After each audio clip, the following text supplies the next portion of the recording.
بالله السميع العليم من الشيطان الرجيم بسم الله الرحمن الرحيم وقالوا كونوا هودا أو نصارى تهتدوا قل بل ملة إبراهيم حنيفا وما كان من المشركين قولوا آمنا بالله وما أنزل إلينا وما أنزل إلى إبراهيم وإسماعيل وإسحاق ويعقوب والأسباط وما أوتي موسى وعيسى وما أوتي النبيون من ربهم لا نفرق بين أحد منهم ونحن له مسلمون فإن آمنوا بمثل ما آمنتم به فقد اهتدوا وَإِن تَوَلَّوْا فَإِنَّمَا هُمْ فِي شِقَاقٍ فَسَيَكْفِيكَهُمُ اللَّهُ وَهُوَ السَّمِيعُ الْعَلِيمُ صِبْغَةَ اللَّهِ وَمَنْ أَحْسَنُ مِنَ اللَّهِ صِبْغَةً وَنَحْنُ لَهُ عَابِدُونَ۔ حضرات محترم، گزشتہ آیات میں آپ کے سامنے یہ بات عرض کی تھی کہ اللہ رب العزت نے دین کے اندر ابراہیم علیہ السلام کے طریقے کو ہی اساس قرار دیا، کیونکہ نبی کریم صلی اللہ علیہ وسلم کے سامنے تین قسم کے لوگ تھے۔ ایک یہود تھے، عیسائی اور مشرکین مکہ تھے، اور تینوں کا دعویٰ یہ تھا کہ ہم ہی ہدایت پہ ہیں، ہم دین ابراہیمی پہ چلنے والے ہیں۔ تو جب ان کے معاملات میں اللہ رب العزت نے انہیں کھولا کہ ابراہیم علیہ السلام کا طریقہ کار تو وہ نہیں تھا جو تمہارے اندر ہے، تو پھر انہوں نے نبی کریم صلی اللہ علیہ وسلم سے عجیب سوال یہ کر دیا، کہنے لگے وَقَالُوا كُونُوا هُودًا أَوْ نَصَارَىٰ تَهْتَدُوا۔ عیسائیوں نے آپ سے کہا کہ جب تک آپ یہودی نہیں بنیں گے ہدایت نہیں پائیں گے، اور عیسائیوں نے یہ کہا جب تک آپ عیسائی نہیں بنیں گے آپ ہدایت نہیں پائیں گے۔ اور یہ بات یاد رکھیں کہ اہل باطل کا ہمیشہ یہ طریقہ رہا ہے، جب دلائل کا جواب نہیں دے سکتے تو یہی ہوتا ہے کہ تم بے ہدایت لوگ ہو، تم بے دین ہو، تم منکر ہو۔ منکر کہتی ہیں انکار کرنے والے، اور انکار کسی شخصیت کا کیا جائے تو وہ کوئی بڑی بات نہیں ہے۔ انکار اللہ اور اس کے رسول کا کفر ہوتا ہے کہ اگر اللہ کے حکم کا کوئی انکار کرے یا اس کے رسول کے حکم کا انکار کرے تو وہ کفر ہوتا ہے۔ تو کفر کرنے والے تو یہ تھے کہ کسی نبی کو مانتے کسی کو نہ مانتے، اور جس کو مانتے تھے ان کی بھی ساری باتیں نہیں، ان کے ساتھ بھی مذاق اور تمسخر اڑاتے، جس طرح سیدنا موسیٰ علیہ السلام نے انہیں کہا تھا وَإِذْ قَالَ مُوسَىٰ لِقَوْمِهِ يَا قَوْمِ لِمَ تُؤْذُونَنِي وَقَدْ تَعْلَمُونَ أَنِّي رَسُولُ اللَّهِ إِلَيْكُمْ۔ اے میری قوم کے لوگوں، تم مجھے کیوں تکلیف دیتے ہو جبکہ تم جانتے ہو میں تمہاری طرف اللہ کا رسول ہوں۔ تو ان بد نصیبوں نے سیدنا عیسیٰ علیہ السلام کے ساتھ بھی یہ کیا کہ انہیں اپنی طرف سے سولی چڑھایا، حالانکہ وَلَٰكِنْ شُبِّهَ لَهُمْ، اللہ نے ان کے مشابہ انہی میں سے ایک بدبخت کو ان کا ہم شکل بنا دیا اور عیسیٰ علیہ السلام کو آسمان پہ اٹھا لیا۔ اور یہ حالانکہ انہوں نے یہ جرم کیا ہے، اگر اللہ رب العزت ان کی حفاظت نہ فرماتے تو انہوں نے سولی چڑھا دیا تھا۔ اسی طرح یہ بدبخت وہ لوگ ہیں جنہوں نے سیدنا یحییٰ علیہ السلام کو قتل کیا تھا۔ اب یہ نبی کریم صلی اللہ علیہ وسلم کی نشانیاں پہچاننے کے باوجود انہیں الٹا کہہ رہے ہیں کونوا ہودًا، آپ یہودی ہو جائیں تہتدوا، پھر ہدایت پائیں گے۔ اور اسی طرح عیسائی انتہائی گمراہیوں کے باوجود کہنے لگے آپ عیسائی ہو جائیں پھر آپ ہدایت پائیں گے۔ اللہ رب العزت نے آپ کو فرمایا قل اے میرے پیغمبر آپ فرما دیجئے بل ملت ابراہیم حنیفا میں تو ملت ابراہیم پہ ہوں جو یکتا تھے اللہ کے علاوہ کسی کو نہیں پوچھتے تم نے تو اللہ کے بیٹے بنا دیے یہودیوں نے عزیر کو اللہ کا بیٹا بنا دیا اور عیسائیوں نے عیسیٰ علیہ السلام کو اللہ کا بیٹا بنا دیا اور بد نصیبی کے آج مسلمانوں نے رسول اللہ کو نور من نور اللہ کہہ دیا تو یہ وہ باتیں ہیں جو اللہ رب العزت نے جن کو رد کیا کہا کل انہیں کہہ دیجئے بل ملت ابراہیم حنیفا بلکہ میں تو ملت ابراہیم پہ ہوں جو یکتا تھے اللہ کے علاوہ کسی کی طرف متوجہ نہیں ہوتے تھے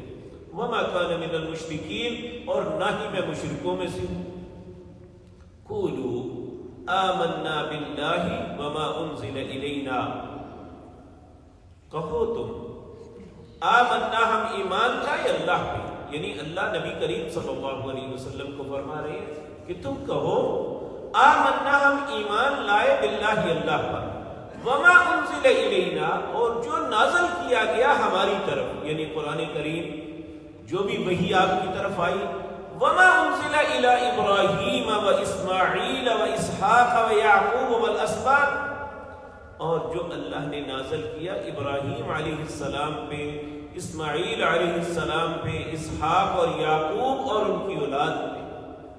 ہم ان ساری باتوں پہ ایمان رکھتے ہیں وما اوتی موسیٰ و عیسیٰ اور جو کچھ موسیٰ اور عیسیٰ دیے گئے وما اوتی النبیون من ربہم جو نبی اللہ کی طرف سے آئے تھے ان پہ جو کچھ نازل ہوا ہم سب پہ ایمان رکھتے ہیں حالانکہ تم نے انبیاء کی تعلیمات کو بدل دیا یہود نے تورات کو بدل دیا عیسائیوں نے انجیل کو بدل دیا موسیٰ علیہ السلام کے احکامات کو بدل دیا عیسائیوں میں سینٹ پال نے آ کے عیسیٰ علیہ السلام کے دین کو تبدیل کر کے رکھ دیا ہر چیز اپنی مرضی کی داخل دین میں کر دی اور پھر بھی یہ کہتے ہیں کہ ہم اللہ کے دین کے ہیں نبی کریم صلی اللہ علیہ وسلم کو اللہ نے فرمایا انہیں کہو کہ لا نفرق بین احد منہم ہم کسی بھی نبی کے درمیان تفریق نہیں کرتے کہ فلاں کو مانو اور فلاں کو نہ مانو جس طرح کہ یہود کا طریقہ تھا کہ یہ عیسیٰ علیہ السلام کو نہیں مانتے تھے بلکہ اپنوں کو ہی نہیں مانتے تھے اور اسی طرح عیسائی جو ہیں یہ نبی کریم صلی اللہ علیہ وسلم کو نہیں مانتے تو کہا لا نفرق بین احد منہم ہم ان میں سے کسی کے درمیان تفریق نہیں کرتے ونحن له مسلمون ہم اسی کے صرف فرما بردار ہیں یعنی اللہ رب العزت کے فرما بردار ہیں پھر اللہ فرماتے ہیں فَإِنْ آمَنُوا بِمِثْلِ مَا آمَنْتُمْ اگر یہ لوگ ایمان لائیں جس طرح آپ ایمان لائے ہیں تو فقد اہتدوا پھر یہ ہدایت پائیں گے اب انہوں نے نبی کریم صلی اللہ علیہ وسلم کو کہا تھا کہ یہودی ہو جاؤ یا عیسائی پھر ہدایت پاؤ گے اللہ کہتے ہیں نہیں اب ہدایت یافتہ وہ ہوگا جس طرح آپ ایمان لائے اس طرح وہ ایمان لائے اور نبی کریم صلی اللہ علیہ وسلم نے آنے والے وقتوں کے متعلق بھی یہ فرمایا کہ یہود 71 فرقوں میں بٹے اور عیسائی 72 میں بٹے اور میری امت 73 فرقوں میں بٹے گی کلہم فی النار سب کے سب جہنم میں جائیں گے الا مگر کون بچے گا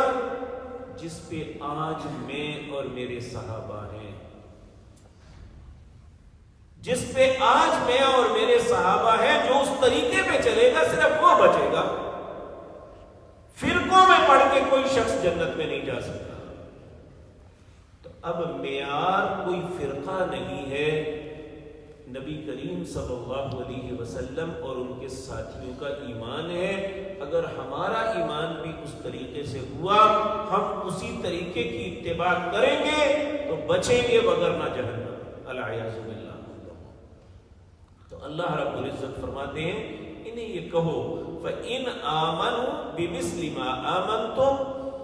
اگر تم ایمان لاؤ بِمِثْلِ مثل اس کی ما آمنتم جس طرح ایمان لائے یعنی آپ نبی کریم صلی اللہ علیہ وسلم بھی فقد اہتدوا تم ہدایت پاؤ گے فَإِن تَوَلَّوْا فَإِنَّمَا هُمْ فِي شِقَاقٍ اگر کوئی نبی کریم صلی اللہ علیہ وسلم کے آنے کے بعد ان کے طریقے سے ہٹے گا تو وہ اللہ کی مخالفت کر رہا ہے فَإِنَّهُمْ مَا هُمْ فِي شِقَاقٍ تو آپ پھر اس کے بعد اللہ کہتے ہیں مخالفت کرتے ہیں تو کرتے رہے وَسَيَكْفِيكَهُمُ اللَّهُ اے میرے پیارے نبی میں تمہارے لیے کافی ہوں فَسَيَكْفِيكَهُمُ اللَّهُ وَهُوَ السَّمِيعُ الْعَلِيمُ اور اللہ سننے والا اور جاننے والا ہے۔ یہ لفظ فَسَيَكْفِيكَهُمُ اللَّهُ اس کے متعلق ایک بڑی عجیب بات یہ ہے کہ سیدنا عثمان رضی اللہ تعالیٰ جب آپ کو بلوائیوں نے شہید کیا اس وقت آپ قرآن کی تلاوت کر رہے تھے اور جس وقت آپ کو وہ شہید کر رہے تھے اس وقت آپ کی زبان پہ یہی کلمات تھے کہ فَسَيَكْفِيكَهُمُ اللَّهُ اور جب انہوں نے آپ کو چھرا مارا تو اس وقت آپ کا خون جو ہے انہی الفاظ کے اوپر گرا تھا کہ کافی ہے تمہارے لیے اللہ۔ اور آج بھی وہ قرآن کریم ترکی کے دارالحکومت استنبول کے اندر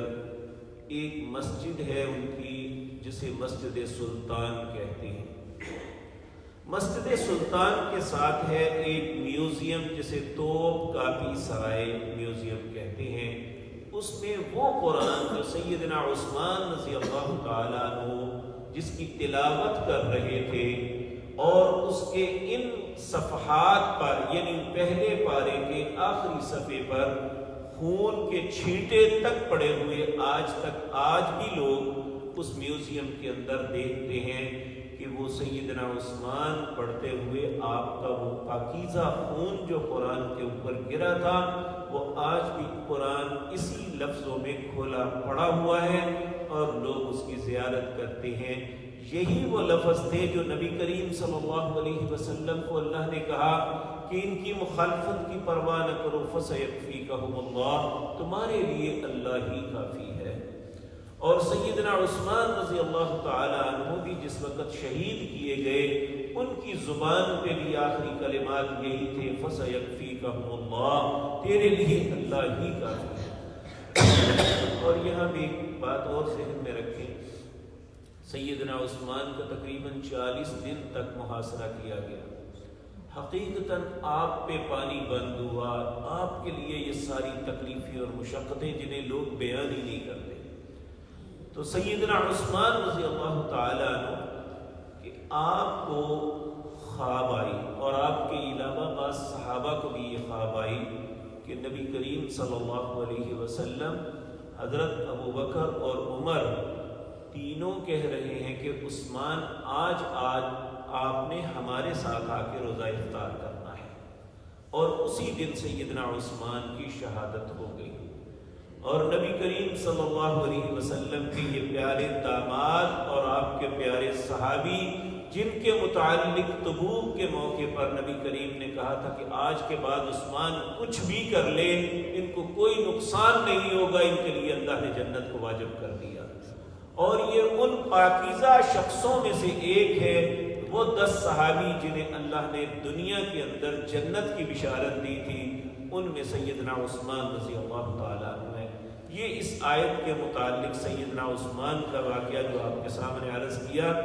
تو اللہ رب العزت اپنے پیارے حبیب صلی اللہ علیہ وسلم کو فرما رہے ہیں فَسَيَكْفِيكَهُمُ اللَّهُ یہ مخالفت کرتے ہیں تو آپ پرواہ نہ کریں، تمہارے لیے اللہ کافی ہے، وَهُوَ السَّمِيعُ الْعَلِيمُ وہ سننے والا اور جاننے والا ہے۔ پھر اللہ فرماتے ہیں صبغۃ اللہ،